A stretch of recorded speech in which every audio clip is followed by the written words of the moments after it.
आशा करता हूँ आप सब लोग घर पर मंगलमय होंगे। बच्चों, आज आपके लिए लेकर आया है माध्यमिक शिक्षा परिषद उत्तर प्रदेश कक्षा 11 के पाठ भारतवर्ष उन्नति कैसे हो सकती है के प्रश्न उत्तर।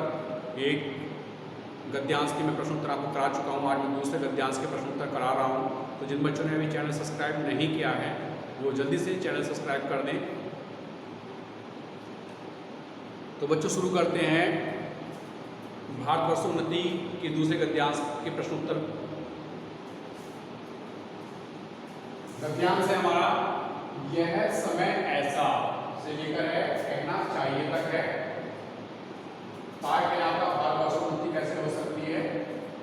यहाँ पर 5 प्रश्न दिए हुए हैं। पहला प्रश्न गद्यांश के पाठ और लेखक का नाम लिखिए, रेखांकित अंश की व्याख्या कीजिए, उन्नति के वर्तमान साधन और भारतीयों की दुर्भाग्यहीनता के संबंध में लेखक का क्या विचार है, और शरीर से अधिक शक्तिशाली न होते हुए भी जापानी क्यों अपनी उन्नति करने में सफल हुए हैं, और वर्तमान में कौन कौन अपनी उन्नति के लिए प्रयासरत है और क्यों।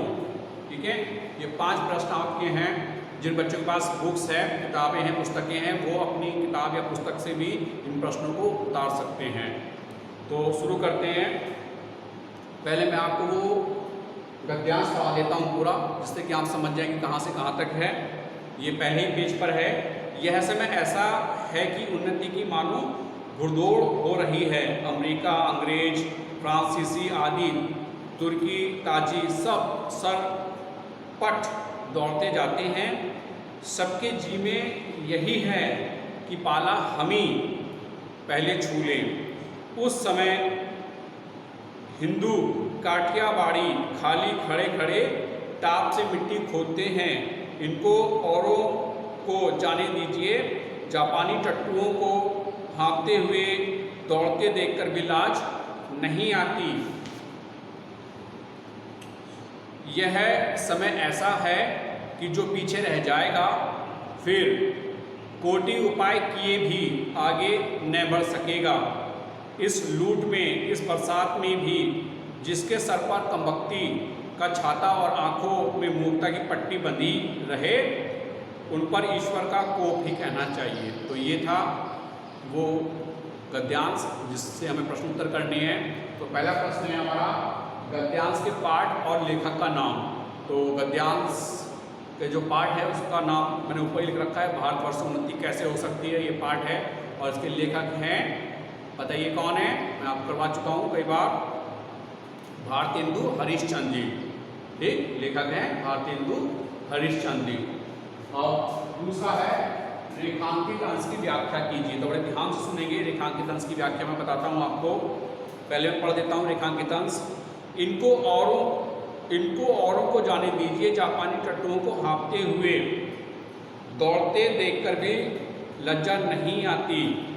तो कहने का तात्पर्य ये है कि जो जापान के व्यक्ति हैं वो उनका जो कद काठी है वो बहुत छोटा रहता है और वो शारीरिक रूप से उतने प्रबल नहीं होते हैं, परंतु उसके बावजूद भी वो निरंतर अपने कार्यों में लगे रहते हैं। और निरंतर कार्य में लगे रहने के कारण आज वो जो हैं विकसित हो गए हैं। लेखक यहाँ समझाना चाहता है उनको देखकर भी जो है इनको लाज नहीं आती। हर तरह से शक्ति संपन्न होने के बावजूद भी भारतीय जो हैं अभी भी जो है विकास की दौड़ में पिछड़े हुए हैं। आगे पढ़ता हूँ मैं। यह ऐसा समय है जो पीछे रह जाएगा, फिर कोटि उपाय किए भी आगे ना बढ़ पाएगा। लेखक का मानना है कि इस समय जो विकास की दौड़ लगी हुई है, जो व्यक्ति, जो देश विकास करने में पीछे रह गया, फिर बाद में उसका विकास नहीं होगा, अब वो हमेशा के लिए पिछड़ जाएगा। इस लूट में, इस बरसात में जिसके सिर पर कमबख्ती का छाता और आंखों में मूर्खता की पट्टी बंधी रहे, उन पर ईश्वर का कोप ही कहना चाहिए। यहाँ पर लेखक भारतेंदु जी स्पष्ट करना चाहते हैं कि इस समय आपके पास सारे साधन हैं, सारे साधन संपन्नता होने के बावजूद भी अगर आप अपना विकास नहीं कर पाए तो आपसे दुर्भाग्य पूर्ण कोई व्यक्ति नहीं है, आपसे दुर्भाग्यहीन कोई नहीं है, और आपके ऊपर ईश्वर का ही प्रकोप समझना चाहिए। तो ये था रेखांकित अंश की व्याख्या। अगले प्रश्न पर चलते हैं। अगला प्रश्न है उन्नति के वर्तमान साधनों और भारतीयों की दुर्भाग्यहीनता के संबंध में लेखक का क्या विचार है। तो मैंने भी आपको बताया कि वर्तमान समय में, लेखक के अनुसार वर्तमान समय में हमें अपने ज्ञान को बढ़ाने के लिए, नए नए क्रियाकलापों को सीखने के लिए हिंदी, इंग्लिश सभी भाषाओं का साहित्य उपलब्ध है, जिसे पढ़कर और उन पुस्तकों के ज्ञान के बल पर हमारे पास सभी प्रकार के यांत्रिक साधन उपलब्ध हैं, जिनके द्वारा हम जो है अपना विकास कर सकते हैं। नए नए क्रियाकलापों कर नई नई उन्नति ला सकते हैं, नई नई ऊंचाइयों को छू सकते हैं। परंतु इसके बाद भी जो भारतीय हैं वो दुर्भाग्यहीन हैं, उनका जो भविष्य है वो अंधकार में डूबा हुआ है। अपने निकम्मेपन के कारण, अपने आलसीपन के कारण वो अपने विकास की जो राह है उस पर प्रस्त नहीं है। अगला प्रश्न देखते हैं बच्चों।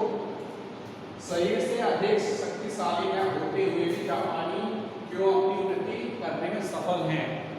तो शरीर से अधिक शक्तिशाली ना होते हुए भी जापानी अपनी उन्नति करने में इसलिए सफल हैं क्योंकि वह अपने कार्य में निरंतर प्रयासरत रहते हैं, अपने कार्य को निरंतर करते रहते हैं। आलस्य उनके अंदर बिल्कुल भी नहीं है। इसी कारण आज वो विकसित हो पाए हैं, उनका देश विकसित हो पाया है। अगला प्रश्न देखते हैं बच्चों। वर्तमान में कौन अपनी उन्नति के लिए प्रयासरत है और क्यों। तो वर्तमान समय में सभी देश अपनी उन्नति के लिए प्रयासरत हैं, जिनमें मुख्यतः अमेरिका, अंग्रेज यानी कि इंग्लैंड, फ्रांस यानी कि फ्रांसीसी फ्रांस, तुर्क और जापान, ये सभी देश जो हैं अपनी प्रगति में प्रयासरत हैं। ये सभी निरंतर अपने आप को विकसित करने में प्रयासरत इसलिए हैं। अगर अब जो है एक घुड़दौड़ मची हुई है कि कौन सबसे पहले शक्तिशाली हो जाए, कौन सबसे पहले विकसित हो जाए, किसके पास सबसे ज़्यादा साधन हो जाएं, क्योंकि जिसके पास सबसे ज़्यादा साधन हो जाएंगे वो दूसरों के ऊपर अपना स्थापत्य जमा सकता है। तो इस तरह से बच्चों ये आपके पांचों प्रश्न के उत्तर का मैंने आपको मौखिक रूप से जवाब दिया। आशा है आपको समझ आया होगा। इस कार्य को आप अपनी नोटबुक में करेंगे, इन प्रश्नों को लिखेंगे और उनके आंसरों को लिखेंगे, और ये जो प्रश्न उत्तर हैं आपकी परीक्षा में काफ़ी महत्वपूर्ण योगदान निभाएंगे। तो बच्चों आज के लिए इतना ही, मिलते हैं नेक्स्ट वीडियो में। जब तक के लिए हैव ए नाइस डे।